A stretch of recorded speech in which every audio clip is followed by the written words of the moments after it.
Hey everybody.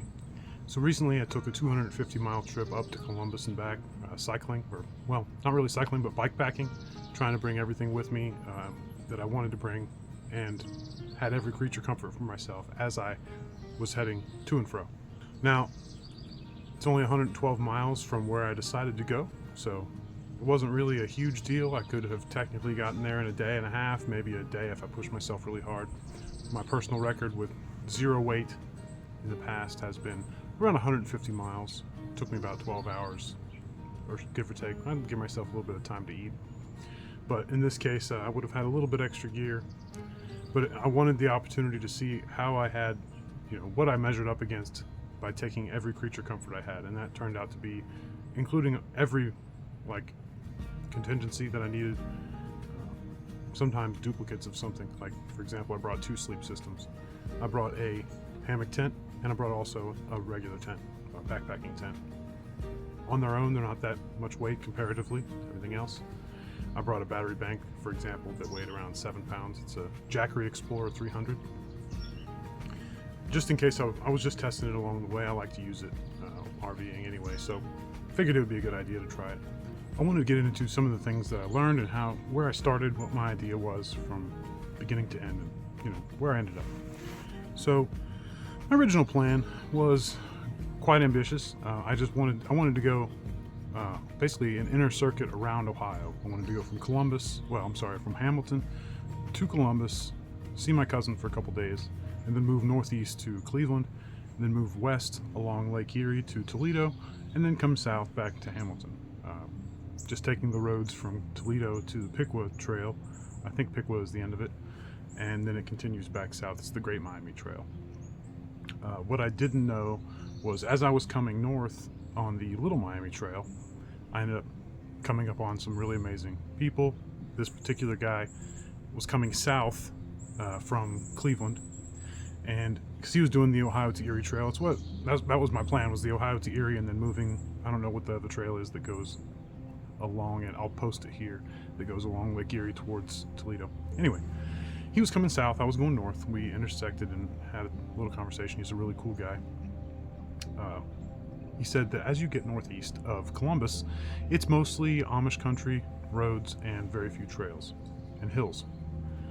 With all my gear, that would have really been a bad setup, because I had just come from a bad decision in navigation as I was coming north. After I got myself adapted, my muscles were adapted and stuff, I was able to get up to 60 miles a day with all this gear. But with hills and such, I may have only gotten about 10, maybe 15 in a day up and down, because I have to walk up the hills and coast down them. Obviously and I don't want to really go fast down the hills either, because it's an unknown of where I'm going to be headed, so I don't want to burn out my brakes. So it's more of a much more of a walking journey if I have to go up a lot of hills. So I just decided instead to go to my cousin's in Columbus with all the gear, test it all out, and then head back and see what I'd like to improve on. Now, I just decided to do this. I put some planning into it, but now in retrospect, I could have gotten a different type of trailer, shaped differently, maneuvered a little lower behind the wheel. Probably would have carried less weight, but I was really just kind of throwing it in there because I had this device, a trailer bike that I was using with my child, and although my child's able to ride right now, this was used in the past just to mess around. So I kept it, I modified it a bit, and I turned it into a long, almost like a sleigh to hold gear. I put extra bracing on the bottom underneath, and then hooked in this larger, I think it's called an assault pack, or the really large Army surplus pack. You got the assault pack and the scout pack, that's what it is. The smaller one I brought as well. The scout pack was filled with a bunch of cooking gear. I did not care about weight, I was just wanting to see if I could do it, so I definitely brought stainless steel pan. I brought a lid for it. I brought 2.5 gallons of water, so I stashed it in all different places. However, because between towns there's very little that you can resupply in. You don't always want to. I don't recommend drinking from the Little Miami even with a filter. With filter and boiling. It's just not as wise, but in an emergency I would consider doing the tributaries that go to it that are hidden in the creeks. However, there was no rain in that particular time that I was going.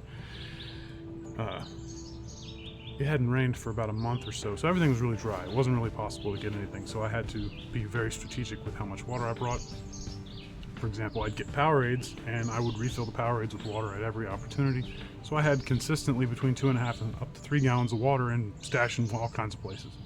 So I drink a lot. It was really important. So water, power were priority.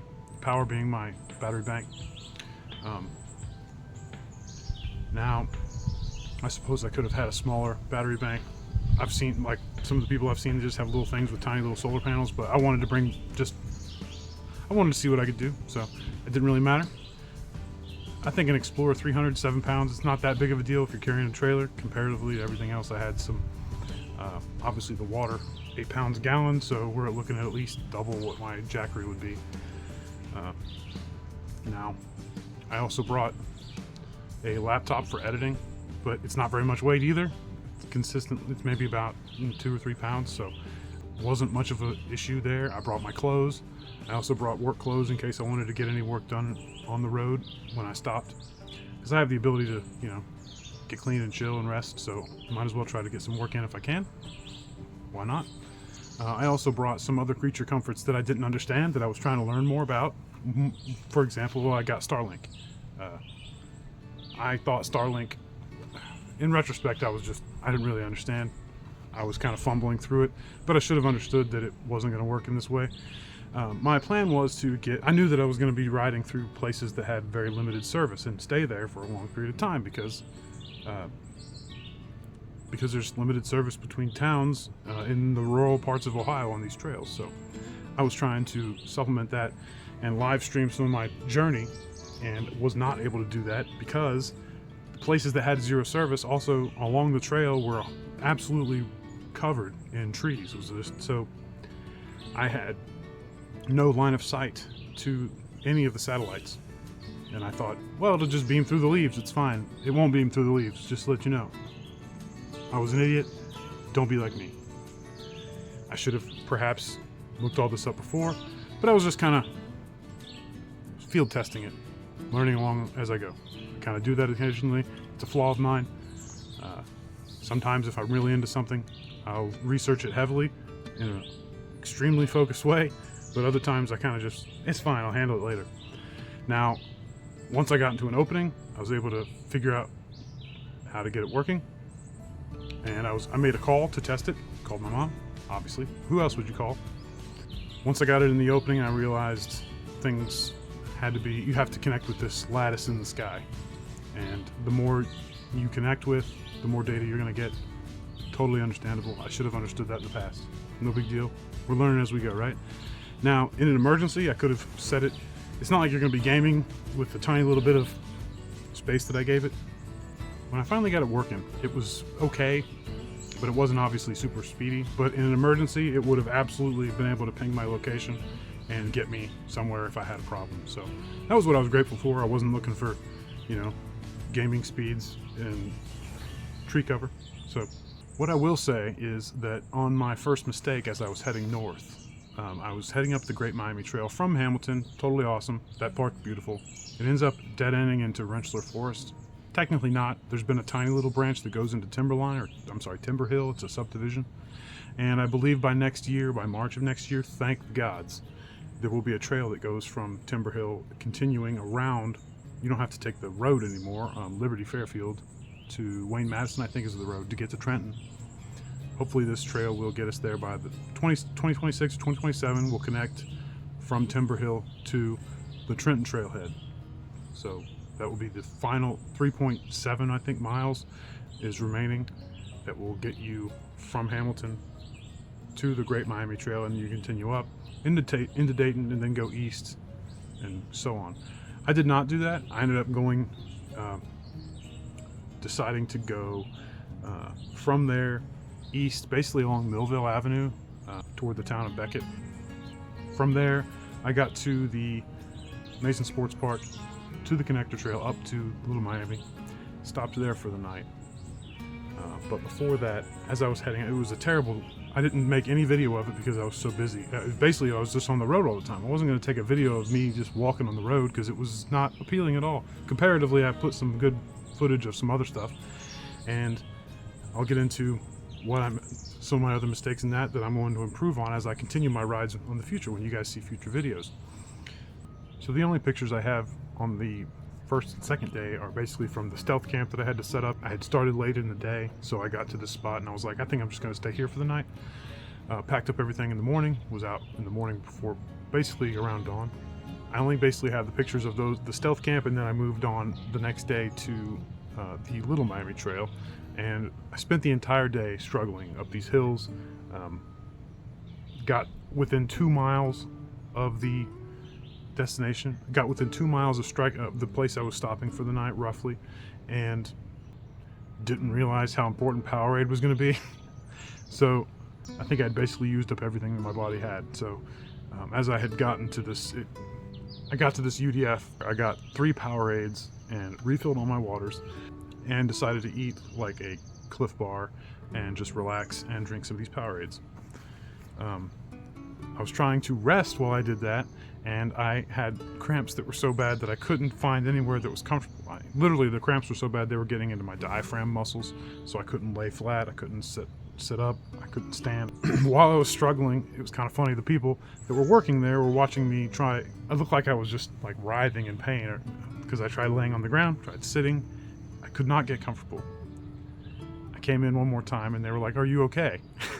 And I'm like, "Yes, I'm just on a really long bike ride. I'm feeling like crap. I really needed some more electrolytes. I needed something to get me back in the game." And they were like, "It's totally fine. We were just worried about you." I was like, "Thank you very much. My bike's over here. I'm not like, I'm not on drugs, just writhing around and just having fun. I'm actually trying to get from A to B." You might ask, well, why would you do something like this with all the gear in the manner that you did it? Just wanted to see if I could. Just wanted to see my personal capabilities. I knew I had 150 miles banked as a personal record, 10 years ago, and I had continued to stay in shape and gotten even better. So I was like, I wonder what I can do. So let's try it out. I actually was really impressed with myself. Excited to get back on the road and do it again. I'm probably it's 112 miles. I could possibly, if I worked really hard, got up about 5 a.m. and headed straight there, I bet you I could probably get to where I'm looking to get in Columbus by the end of the night, probably in the late evening, if I took limited breaks and kept myself hydrated, all the normal stuff. So I am pretty impressed with myself, but I'm always trying to push the limits and go further. One of the mistakes that I made in regards to the video, like I said, I'm still learning, was I thought that a chest rig would be just fine to get the video that I'm looking for. I figured that a handlebar setup would not be, I figured it would be a little too bumpy, and the other setup that I had on hand was the chest rig. So I'm like, I'll try the chest rig, I'll try the handlebars, see what I can do. Turned out neither of them will end up being ideal. I should have just done the head mount. I didn't realize it. I do have the head mount for next time, so we're all good there. So in lieu of live streaming in these remote places, I just decided to offline video everything, and as I'm talking to you guys here, I'm trying to give you little tidbits on some of the spots that I saw along the journey. So just to show off a little bit, it's such a beautiful trail. I do know that people come from all over the country just to ride this trail. They even pay tour companies to give them lunch and stuff at certain stops, and then drive them to get ice cream at certain towns. One of my favorite towns is London. London, Ohio is a little town between Columbus and Dayton. It's like an oasis in the desert. There's nothing before it, and there's barely anything after it. I made that my destination upon getting to the Little Miami Trail at the beginning of day 3, because I had heard it from the gentleman as I was coming north. He said, definitely stop in London. So then I looked it up, found out it's called the Prairie Grass Trail. It's first come, first served. There's spots for hammocks, there's spots for tents. There's a shelter there. You can cook, you have electricity. You're allowed to, stay there for the night. And then I even stayed there on my way back for probably 6 days later, and no problem at all. So these people were extremely nice. I was so happy to have them. Please, if you have the opportunity, donate to them. The name of the organization I will put below here, and please, I recommend it. They're an amazing group of people. They work really hard. Please give them your love if you have the opportunity to. And if you don't want to stay there, if you're not if you're already passing through in the morning and you're not staying there for the night, I've seen people that just stop to take naps. So it was a great spot no matter what. I can't speak highly enough of it. It was a great time. Okay, so as I headed north between London and Columbus is something that came out of absolute nowhere. It's called Darby Creek. Please be aware of that if you are heading from along the trail up to Columbus. It passes right through it, the Ohio to Erie Trail. It goes from just straight pavement to gravel in the forest. So I had to stop. I walked around. It was passed by a creek. It was absolutely picturesque. It was beautiful, but it was, as you're heading north, it's uphill. So as I was heading south, I just breezed past it. It was amazing. And I tried to take a video of the chest rig coming down. I think it was angled wrong. Didn't get a very good video, but I'm always heading back. I'm going to be heading back north again, so I'll definitely get one coming one way or the other. Look up Darby Creek if you haven't. And the hills will absolutely punish you. So, holy crap, this is some crazy hills. Woo, buddy. These miles are not being nice. If you have a lot of gear, take it slow. There's no reason to rush in this area. Just walk up the hill. And I saw some people just enjoying themselves coming down. So you always have that to look forward to if you're cycling in a long journey like this. You know what I mean? I got into downtown Columbus, so I did officially make it from Hamilton to Columbus in my mind, but I didn't get to my cousin's house right at the end of the day because I broke 2 spokes as I was going through the city. I think the issue was that I hit a couple potholes that I was trying my best to maneuver around, didn't work very well. My spokes were fine up until I got into Columbus, into the city proper. I broke the first one, made a quick repair, and then once the second one broke, I'm like, all right, I'm just gonna stop. I can get 2 spokes after I get to my location. So my cousin came within 2 miles. He just showed up with an SUV, gave me an extraction. So I got home to his house, made the repair, stayed there a couple days, had some good times. Which comes to another issue that I should have prepared for that I didn't even know that I should have prepared for. As I was heading south, the tire from the trailer that I had was just really crappy rubber. I thought it was just like any other tire and ended up not being able to handle much at all, not many miles at all. So by the time I noticed that it had a problem, it was basically too late. I was too far away from a town, and I was just hoping to get to the town that I needed to. I did not make it to the town I needed to, so family, as I was coming south, gave me some help. I was trying to get only the amount of help that I needed to get the job done. So they came to me with a new tire. I replaced the tire on the fly. Oh my God, I stopped and got some mulberries and the shade. So I was working, couldn't believe it. The spot that I had walked to and the intersection of the road and the trail that I got to for my rescue was right next to some shade, had a perfectly situated rock that I could sit on or prop my head up against like a pillow. And I just turned my trailer upside down and got all the repairs done. And I got some snacks while I waited. Once my rescue got there, they took me where I was headed for the night, which was Xenia, and dropped me off in the Walmart at Xenia so that I could get some food and rest up a little bit. I would leave by the end of the night. I only wanted them to take me to the place that I knew that I was going to make if I had no problem at all. So I didn't want I didn't want any extra help to take me further because I didn't want to change how I would gauge this journey. So they dropped me off in Xenia. I rested up for about an hour or so, and then I left from there. Stayed at a backpacking camp right off the trail in Beaver Creek. By the time on my final day I woke up in Beaver Creek, that was the 60 miles that I got from Beaver Creek to Hamilton by the evening. I probably could do it in a single day, and I probably will in the future with the camera. I'll show you guys. I won't be able to live stream it, but I'll take as much offline video as I can. We'll stitch it together. I'll put some nice music to it. It'll be nice. But please understand another thing that I hated about myself that I did that I probably shouldn't have done. It was use Google Maps. I think All Trails is going to be better in the future to use because I think they account for things like elevation in your route and will change things up for you that you probably didn't expect.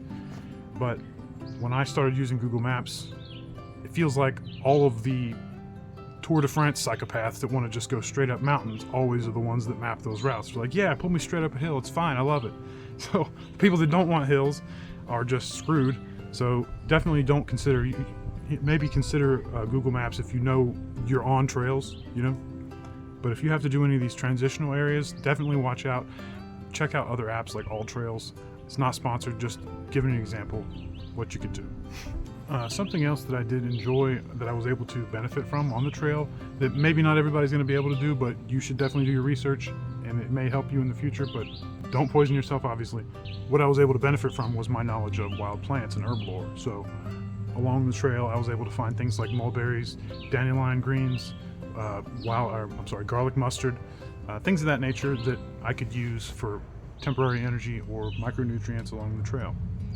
Now, generally I had a rule of thumb that if I saw some dandelion greens that I was going to take, and I saw some hemlock nearby, I just wouldn't mess with it at all. I know the greens would be safe, but I know that if I wanted to get the roots or something, there's always a risk that you might get some hemlock root. So I just would avoid it completely entirely. So I'd find the dandelion greens that were on the road isolated in their own little space, maybe with some wood sorrel, like I've made videos in the past of. It's got that little sweet lemony tang to it. It's awesome.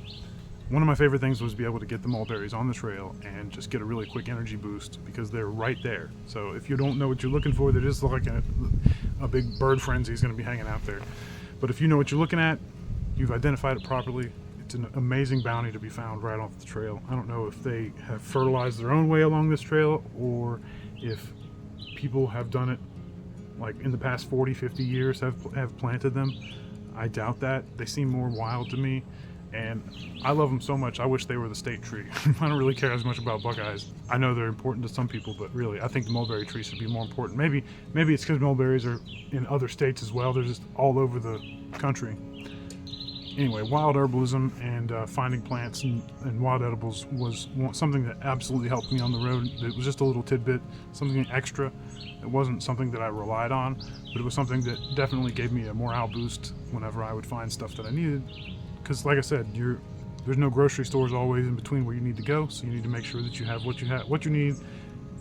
Make sure that you have everything that you need between towns. So if I'm stopping, having a water break, and I find some medicinal plants for maybe, if I find some broadleaf plantain to fix a mosquito bite, and then I find some dandelion greens and some garlic mustard, I'm going to throw that in there and maybe just chew on it for a little bit, have some water, give me a little extra sodium, just to keep me going, give me some micronutrients. And I absolutely love things like that. And I was jumping on the mulberries as soon as I saw them. So as long as you guys know what you're doing, be safe, but enjoy yourself. Future me here. Also, stinging nettles, one of the most nutritious foods on earth. Don't forget, like I just did. Definitely, if you find any books on Amazon regarding wild herbalism, scrutinize them heavily, because there's some new ones out that have been just ChatGPT slop herbalism books that are actually not right. So they can get you killed through no fault of your own. So please try to find reputable sources, maybe from the past 20-30 years, and you should be more better off than the ones that are just coming out and they're just being churned out. They're based on nonsense. So until we have more of an understanding of that, please keep an eye out and keep yourself safe. Do appreciate you joining me today. I'm going to have more videos soon as I travel around some more, maybe do some more backpacking stuff. Thank you so much for watching this video. My name is Tanulis from TanulisTravels and Spiral Shell Defensive Arts. I'll be seeing you again soon. Thank you.